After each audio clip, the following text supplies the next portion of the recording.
There was a time when the name Floyd "Money" Mayweather meant more than undefeated.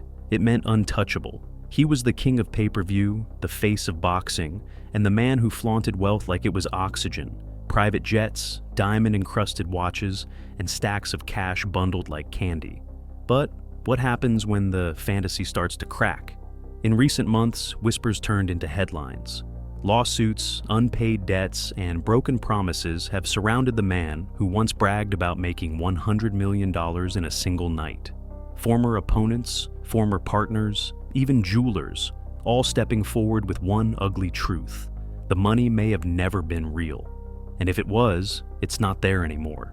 This is the fall of Floyd Mayweather. And what you're about to hear might change how you see the money brand forever. Before we begin, don't forget to subscribe to Underworld Exposé, where we break down the untold stories behind fame, crime, and betrayal. Floyd Mayweather's rise wasn't just impressive, it was legendary. Born on February 24, 1977, into a lineage of boxers in Grand Rapids, Michigan, the fight game was carved into his DNA. His father, Floyd Sr., once battled Sugar Ray Leonard, and his uncle, Roger Mayweather, held multiple world titles. Violence and victory were the language of the family, and young Floyd learned it fluently. By the time he was a teenager, Mayweather was a phenom. As Pretty Boy Floyd, his amateur record exploded, boasting 84 wins and only 6 losses. At the 1996 Atlanta Olympics, he secured a bronze medal, a result that left him frustrated, but lit a fire no opponent would ever be able to put out. From that moment on, Floyd wasn't chasing gold medals. He was chasing generational dominance. As he turned professional, it became clear. This was no ordinary fighter. Floyd's ring IQ was terrifying. His movement, flawless. His defensive style wasn't just tactical, it was surgical. He didn't just beat opponents, he humiliated them, forcing missed punches, outclassing legends, and emerging without a scratch. Fans started to realize that Floyd wasn't just a boxer, he was a chess master with gloves. And with every belt he collected, another dollar sign seemed to attach itself to his name. His undefeated record became currency. Pay-per-view numbers shattered records, sponsors lined up. But Floyd wanted more than glory, he wanted control. And that's when Money Mayweather was born. It was more than a nickname, it was a persona, a brand, a spectacle. He started flaunting not just titles, but luxury. Diamond-encrusted watches worth more than houses, fleets of sports cars he never drove, and cash stacks he counted on live streams just to flex on the world. Floyd turned every interview into a performance. He wasn't just talking about boxing, he was selling a lifestyle. 100 million purses, 300 million fight nights, jets, mansions, and garages that looked like car museums. For a decade, Mayweather didn't just win in the ring, he owned it. The media played along, so did the fans. The narrative was locked in. Floyd Mayweather wasn't just the best defensive fighter alive, he was a billionaire athlete who built an empire with his fists and his brand. And we all bought it. But here's the twist. As with every empire built on image, the cracks don't show until the lights begin to dim. Because while Floyd's story looked like a dream from the outside, money, fame, immortality, behind the designer shades and viral videos, a different reality was quietly closing in.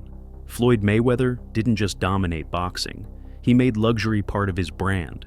Money Mayweather wasn't a nickname, it was a full-blown identity. His Instagram was a stage where he performed wealth like it was an Olympic sport. Cash stacked like bricks on tables. Watches more expensive than homes.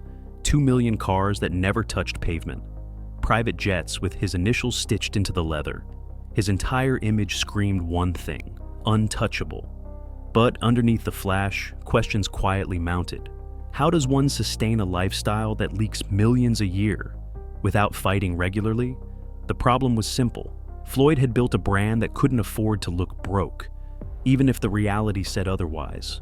He couldn't just stop the show, he had to keep feeding the illusion. More cars, more jets, more $100,000 shopping trips broadcast to the world. And it worked, for a while. Floyd's fans adored the flexes. Critics couldn't deny his genius. He became the face of the self-made billionaire athlete. In 2021, Mayweather stepped into the ring for a bizarre but highly publicized exhibition match with YouTuber-turned-boxer Logan Paul. The fight was less about boxing and more about business. Logan brought the hype, Floyd brought the legacy, and together they generated over 1 million pay-per-view buys. It was marketed as easy money, and for Floyd, that's all it needed to be. But months later, Logan Paul dropped a bombshell. "Floyd still owes me money, a couple million, just missing." At first, people laughed. It sounded like clout chasing, but Logan wasn't playing games. He hired lawyers. He called Floyd out publicly. "See you in court," he said bluntly. And suddenly, this wasn't just about a delayed paycheck. This was about credibility. Because if Floyd Mayweather, the man who bragged about making $300 million in a single night, was stiffing opponents after pay-per-view blockbusters, what else wasn't being paid? This wasn't just about Logan. It was about the pattern, about whispers from business partners, investors, and former associates who'd stayed quiet until now. Because when someone as loud as Logan calls you out, it gives others permission to speak.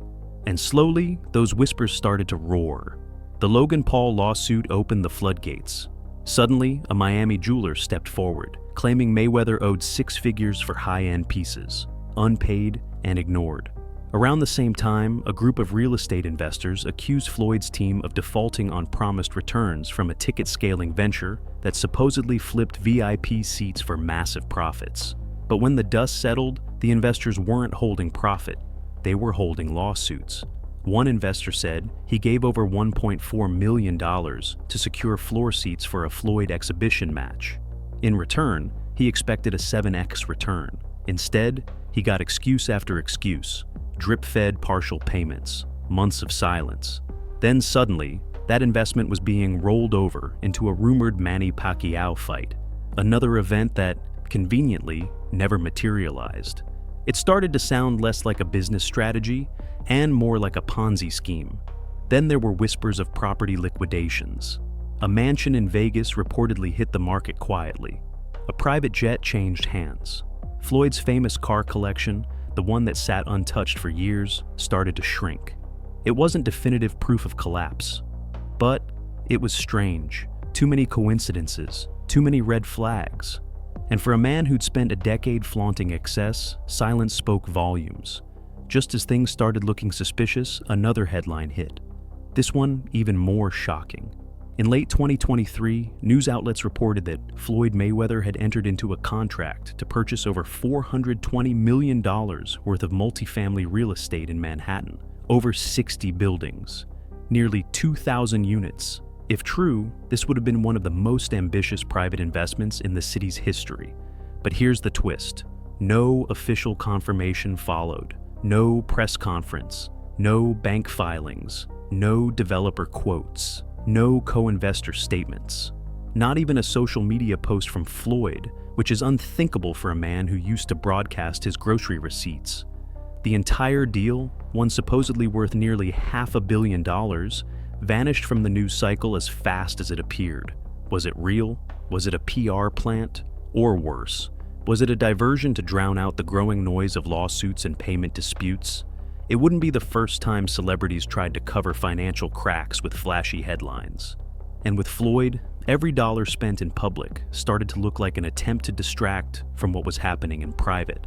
This wasn't investment strategy, it was smoke and mirrors.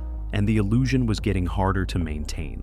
When UFC veteran and analyst Chael Sonnen stepped into the ring, not with fists but facts, everything changed. Sonnen didn't just throw shade, he dropped bombs. "It's the greatest illusion in sports history," he declared. According to him, Mayweather's wealth wasn't just overblown. It was smoke and mirrors carefully constructed over years of media manipulation. Sonnen recalled one of Floyd's biggest fights. On TV, the announcers called it sold out. But Sonnen, who was there in person, said otherwise.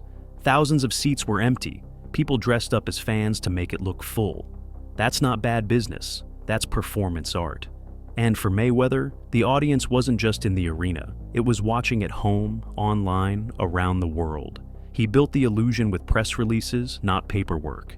Every quote, every paycheck, every headline was curated. The $100 million checks, never verified. No network, no promotional partner, no third-party confirmation, just numbers tossed around in interviews. Numbers we all believed, because we wanted to. But once fighters like Logan Paul started suing, and analysts like Sonnen started digging, the cracks turned into canyons. A pattern emerged: unpaid debts, misrepresented sales, and mystery investors strung along with promises that never materialized. Floyd wasn't just managing a career, he was managing an image, and the weight of it was becoming too much. Floyd did what he always does when cornered: he deflected. "I'm still collecting checks from fights 8 years ago," he told the press. "I've got jets, I've got homes, I make millions every month." It was classic Mayweather, calm, smug, dripping with bravado. But this time, the words felt different, forced, defensive. Even Stephen A. Smith, once a vocal supporter, couldn't hold back. "You're too great to be fighting YouTubers," he said. "Not everyone deserves to be in your space." That wasn't just a critique, it was a warning. A man once revered for his discipline was now stepping into the ring with social media clowns. For what? A quick payday? Another illusion? Worse still, the people around him weren't denying the collapse. They were watching it in real time. Investors whispered about loans being repackaged into new events. Vendors and partners quietly distanced themselves. Even Mayweather's most public feuds started to sound like smokescreens, distractions from the storm brewing underneath. Mayweather's insistence that he was still on top only highlighted how far he'd fallen. The louder he shouted, "I'm rich," the more the world leaned in and whispered, "Are you?" Floyd Mayweather didn't just sell tickets, he sold a dream. The idea that with enough grit, flair, and arrogance, you could become a walking empire. He marketed invincibility. He made being rich look easy. But as the lawsuits pile up and the debts get louder, that dream is slipping into a nightmare. The scary part? This isn't a bad investment story.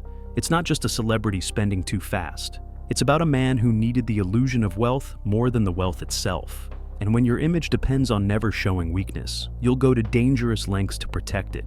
Smoke and mirrors only work until someone turns on the lights. When rivals stop hating and start feeling sorry for you, your brand is dying. When ex-partners, investors, and co-promoters are taking you to court just to get what they were promised, the empire is crumbling. And when the very people who helped you build your myth start tearing it down, it's already over. Floyd Mayweather may still own jets, homes, and chains, but the one thing he always sold us, power, seems to be slipping. And in the end, the real legacy of Money Mayweather might not be about knockouts or pay-per-view records. It may be the most elaborate performance boxing has ever seen. A billionaire built on borrowed time. Thanks for watching this video. If this video has really helped you so far, please consider subscribing to the channel and let us know in the comment where you are watching from.